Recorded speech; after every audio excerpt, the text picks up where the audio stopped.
I want to highlight the resources that means Scotland has what it takes to be a successful independent nation, and I want to set out the key gains for women in their daily lives to demonstrate why Scotland should be an independent Scotland. But more than that, I will argue that a yes vote in the referendum is the greatest opportunity that we'll ever have to transform the lives of women for the better. As we know, Scotland is one of the wealthiest countries in the world. We are rich in human talent and natural resources. We have more top universities per head than any other country in the world, and we have been described as a hotbed of cutting-edge industries like life sciences, and we have a thriving food and drinks industry, creative industries, enormous renewable energy potential and other key growth sectors. And even without North Sea oil, our national income per head is almost the same as the UK as a whole. With oil, our economy is substantially larger. But the great issue for Scotland's future then is not whether we are wealthy enough to be independent. And however you come to your reasons, please don't let anybody tell you that we can't be independent, and don't let anybody ever tell you that we can't afford to be independent, because the real issue is why so many people in Scotland do not currently feel the benefit of that great national wealth that we possess.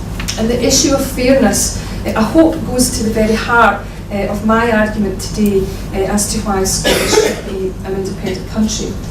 Now, there are inequalities in Scotland today, and I am not for 1 minute going to argue that these inequalities would disappear overnight in a puff of smoke in an independent Scotland.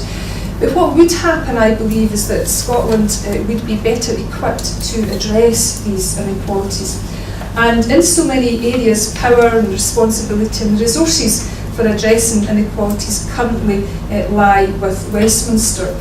But often, as is the case now, this power is held by Westminster governments, rejected by voters in Scotland, and it's one of the key arguments for independence that we will always get the governments that we vote for each and every time. 2/3 of my lifetime, particularly in the 1980s, Scotland got a government at Westminster that it didn't vote for. And for me, that can't be right on any level, and it's a democratic deficit. So if a majority votes yes in 2014, the first elections in an independent Scotland will take place in May 2016. And if the current Scottish Government is re-elected, we will do, amongst many things, set up a fair work commission with a remit to ensure that the minimum wage rises at least in line with inflation. I will also establish a convention on employment and labour relations to examine issues such as how to extend the living wage. Building social partnership between government, trade unions and employers is crucially important, and I have seen, for myself firsthand, that the contribution that social partnership has made to some of the most successful economies in Europe, and particularly in my portfolio in terms of youth employment. As a government, we would work to progress and work to ensure that women make up at least 40% of members of company and public boards, and if need be, we would back that up by legislation. We will implement Equal Pay Acts within a defined timescale to address the pay gap between men and women, and we will seek to support and improve, not undermine, our system of social security. At present, universal credit is being introduced by the UK government as part of their so-called welfare reforms, and will replace payments like the working tax credit and the child tax credit. And under Westminster's plans, it will be paid in a single household payment. And that will mean in many cases it will go to the man of the house. It's a bit like going back in time to the male breadwinner notion of society. And in some households this could lead to real hardship for women and children.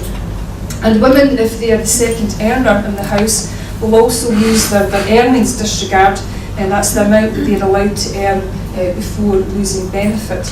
So we would reverse those changes, protect the rights of individuals to receive payments in their own right, and make sure that women have the same incentives to work as men, all moves that will benefit women in particular. And by contrast, the current Westminster government seems intent on dismantling the post-war welfare state, and by its rhetoric of scroungers and strivers, it seeks to undermine the notion of solidarity that underpins social security. And in this sort of debate, language is so important, and language can be very potent, and we need to be getting away of all notions about the deserving and undeserving poor, which harks back to Victorian times. Can I, though, disagree with Angela? This is about politics. This isn't about the Constitution. Every time I think about the achievements of women over the past, not just 10 years, but decades, that achievement has been gained by political struggle, is not being gained by changing the Constitution. And that will frame my contribution to you today. Now, I've no doubt that the debate over Scotland's future will be hard fought, it will invoke great passion, and rightly so. But please, let's not make it a competition between some kind of braveheart nationalism or indeed even over Union Jack unionism. I want this to be about the type of country we see, the type of country we work in, the type of country we live in, the type of country we raise our families in. And the decision we take on the 18th of September is a huge one.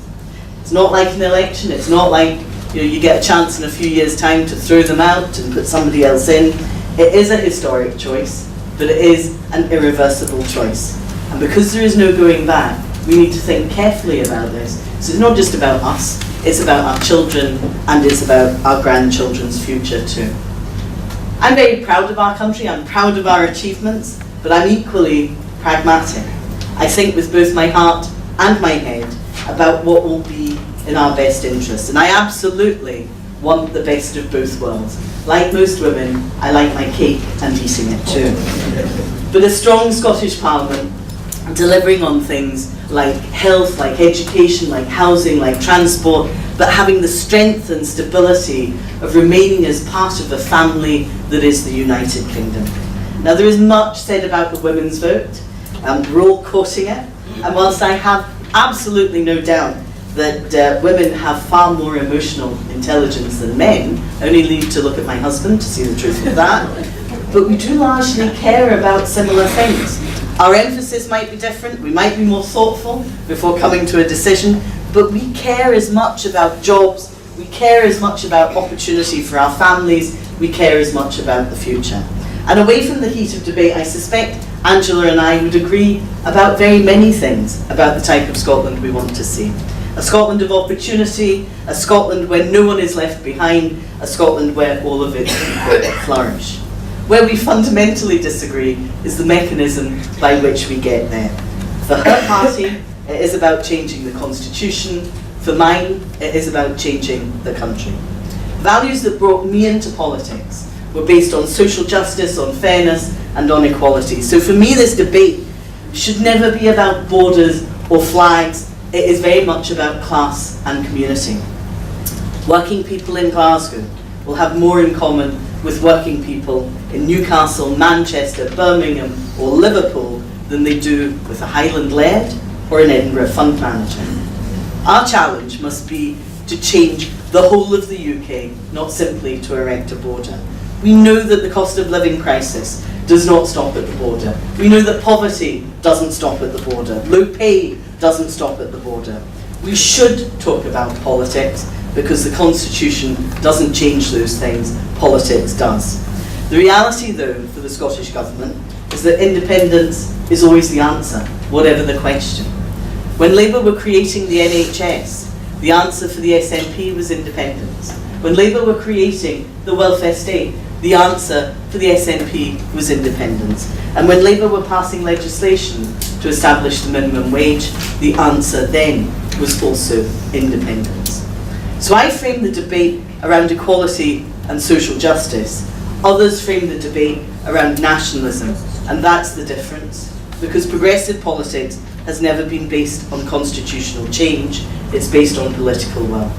And I'm frankly genuinely not interested in passing power from one parliament and one set of politicians to another parliament and another set of politicians, because true empowerment actually needs to see the transfer of power from parliament to people. To the many women in communities that I see in my area engaged in a daily struggle to provide for their families. Yet the reverse is true just now, with both governments sucking power into the centre. I want to see the kind of progressive politics that delivers the Equal Pay Act, the Disability Discrimination Act, the Equality Act, improved maternity pay, paternity leave, child benefit at record levels, and the minimum wage. I want to see the type of progressive politics that tackles domestic abuse, that makes work pay, that shatters the glass ceiling and delivers better representation for women at all levels of public life. And we have a long way to go to get there. It will not be delivered by constitutional change in and of itself. It takes political will. Now, I have a confession to make. I love my job. I love it because I'm privileged to be in a parliament with lots of women. Smart women, funny women, women with loads of experience. We come in all different shapes and sizes from all different political backgrounds. But don't underestimate the challenge that lay behind achieving this. Every step was hard fought. Labour has managed to achieve 50-50 representation since 1999, but overall the Parliament's representation has dropped to about 36%.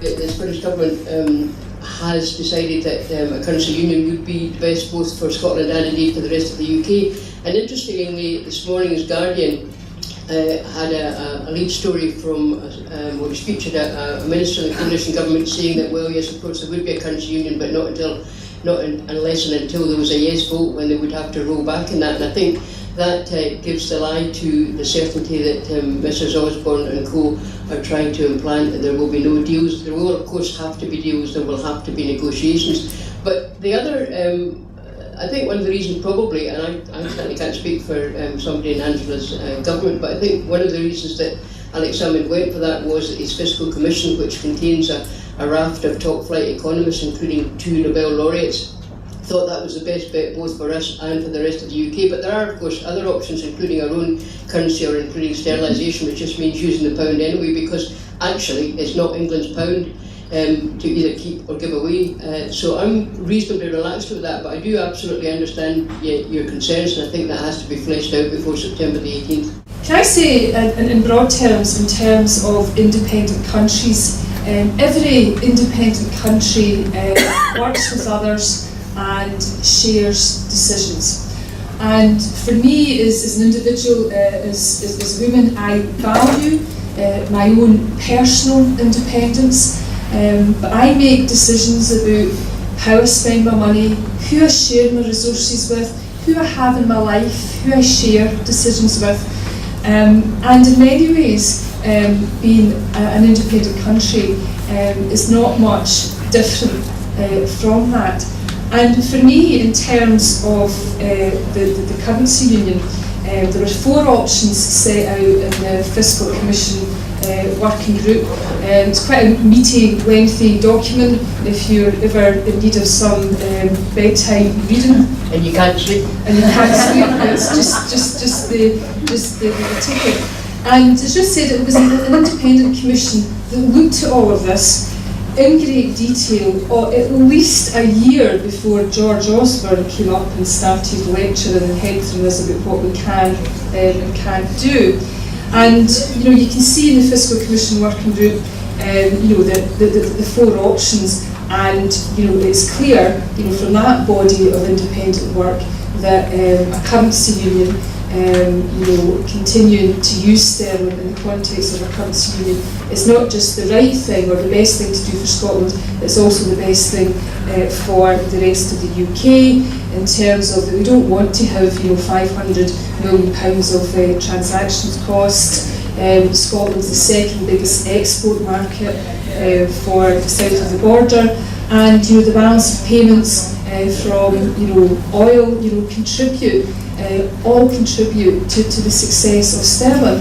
And for me, it is, forby all the excellent work done by the Fiscal Commission Working Group, the 2 Nobel laureates and all the rest of it, but actually at a very personal, fundamental level, the pound is as much ours as anybody else's. And we've made it a success, and we've contributed to that. There are many examples all over the world about currency union. Belgium and Holland had a currency union for about 70 years, but they still had very different taxation and spending policies. So for me, we can have a currency union and still be able to make decisions, fiscal decisions about our spending and economic decisions about how we grow and develop our economy. And I think it's very revealing, this secret, this UK government minister, I should know which one it is other than in the newspapers that are very senior, indicating that actually, after a yes vote, common sense, will rein in again. And it's also very interesting if you look at the polls,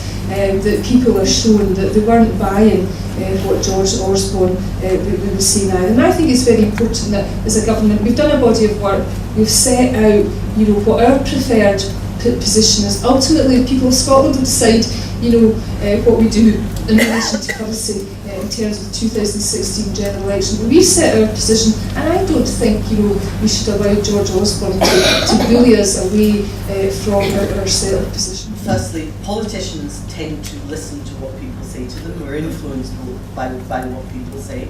And poll after poll is telling us that the majority of the rest of the United Kingdom do not believe a currency union is in their interest. And I think we just need to look at what we do in that context. Now, there are a number of different suggestions set out. You're absolutely right. There's a currency union, there was the euro, there was having our own currency, there was sterlingisation, which actually was ruled out by the Fiscal Commission as just being a daft thing to do. Okay? And I don't often quote Jim Sillars, but his view of continuing a currency union with the rest of the UK, he described as stupidity on stilts. And the reason he did that is because you would be handing over control for setting interest rates, for setting your monetary and fiscal policy to the Bank of England and the UK Treasury, that would in effect be part of a foreign country. And that, to me, is not independent by any stretch of the imagination. But more worrying is at the same time as you would be doing that, you'd be removing Scottish MPs from the House of Commons, so we would have no control and no oversight of it. And that's not, I think, how we would want to run our economic policy. But on another level, it does strike me it's about not just the pound in my pocket, because I'm used to using the euro when you go abroad, I'm used to using different currencies, is what it means for interest rates in relation to mortgages, in relation to credit card bills, and I confess my credit card bill is too high. I don't need extra interest on top of that. These would be the real life consequences. So we need to think very, very carefully about that. So whatever the Guardian may or may not say, I'm very clear that we wouldn't have a currency union, and I think we need the certainty of what is Plan B, and we deserve those answers before the 18th of September. My main concern is what Jackie just pointed out, which is this issue of control over the decisions around interest rates and mortgages. I know, for one, that I have less of those pounds in my pocket than I've had before, and so I am deeply concerned about the impact that a currency union could have on those issues. I think that it's important that we can take decisions, and I don't believe that we just share decisions just now. I think we can take decisions just now, and I want to hold on to that. I want to hold on to the control that we can have, and that's why I believe that a currency union, very much like others, would not be in our interest, and I don't think that it would necessarily happen.